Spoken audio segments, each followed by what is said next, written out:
Russian occupying forces are facing a critical situation in the border region of Sumy Oblast, where their attempt to hold Oleksiivka is leading to severe losses. The pro-Russian Telegram channel Northern Channel openly admitted the dire state of the Russian military in this area.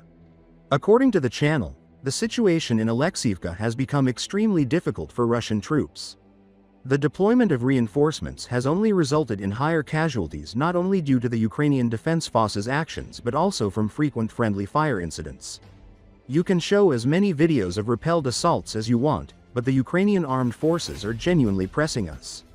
They're really hammering us. It became clear that we couldn't pull out without reinforcements. Several reserves were sent in at once: an airborne battalion from the 810th Brigade, an assault company from the 22nd Motorized Rifle Regiment, and a few other units. They reinforced Oleksiivka with everything they could scrape together. Coordination? Mutual support? No, we've never heard of that. As a result, the death toll during the battle for Oleksiivka has been extremely high, the Post stated. The channel reported a loss of control over this part of the front line, with Russian units accidentally firing at each other. You'll see, sooner or later Oleksiivka will have to be abandoned anyway. But how many of our soldiers will die before that happens? That's a question for the command, the Northern Channel wrote. It also reported that Russian troops are facing supply shortages in the Battalion and Annihilated areas and suffering heavy casualties near Novi Put. Ukrainian drones are said to be preventing Russian forces from breaking through the defensive lines there, while the Russian army is gathering troops for a potential assault on Ruzhivka. According to the channel, Russian airborne units withdrew from Battalion without fully clearing it. Only one company of the 1st Battalion of the Russian Aerospace Forces entered the settlement. After 3 airborne companies retreated, these remaining troops reportedly suffer daily losses and lack artillery support.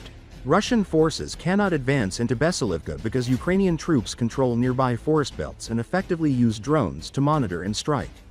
Units from the 3rd Battalion of the 30th Motorized Rifle Regiment and the 810th Marine Brigade are currently operating near Oleksiivka, but the 3rd Battalion has been reduced to roughly 70 soldiers and continues to suffer devastating casualties. The 30th Brigade's units often attack in a herd, while Marines from the 810th Brigade conduct smaller, more cautious assaults, resulting in fewer losses.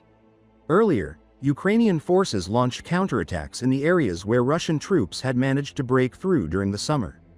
Small enemy assault groups had deeper near Dobropilya, capturing a chain of villages and forming salients that threatened the stability of the front line, but now Ukrainian counterstrikes are gradually reclaiming control.